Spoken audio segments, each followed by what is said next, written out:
होली का त्योहार चैत्र माह के कृष्ण पक्ष की प्रतिपदा तिथि को मनाया जाता है और इस बार होली 18 मार्च 2022 को मनाई जाएगी।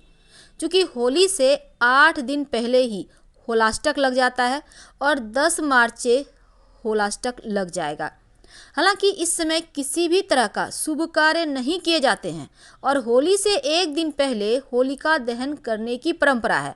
तो फाल्गुन मास की पूर्णिमा के दिन बुराई पर अच्छाई के जीत के रूप में होलिका दहन किया जाता है और होलिका दहन का शुभ मुहूर्त इस बार 17 मार्च गुरुवार होलिका दहन रात 9:20 से देर रात 10:31 तक रहेगा।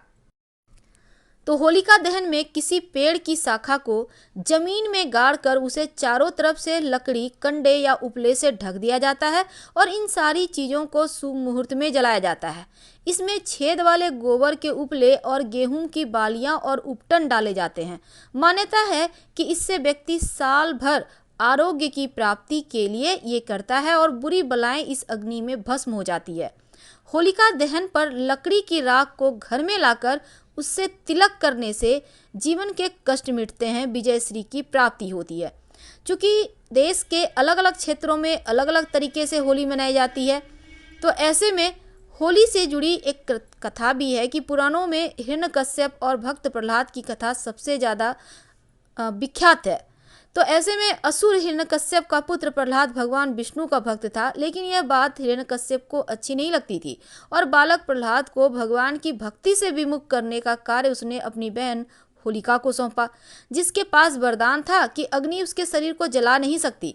और भक्त प्रहलाद को मारने के उद्देश्य से होलिका उन्हें अपनी गोद में लेकर अग्नि में प्रविष्ट हो गई, लेकिन प्रहलाद की भक्ति और प्रताप से भगवान की कृपा के फलस्वरूप खुद होलिका आग में जल गई और अग्नि में प्रहलाद के शरीर को कोई नुकसान न हुआ। तो इस बार रंगों वाली होली 18 मार्च 2022 को मनाई जाएगी और 10 मार्च से होलाष्टक भी शुरू हो रहा है। तो 17 मार्च को पूर्णिमा है। सभी धार्मिक रस्मों रिवाज होलिका दहन 17 मार्च को होगा और 18 मार्च को रंगों का खेल होगा, जिसे मनाने के लिए आप सभी आमंत्रित हैं। वैसे पूर्णिमा तिथि 17 मार्च को 1:25 से 18 मार्च को 12:45 तक रहेगा।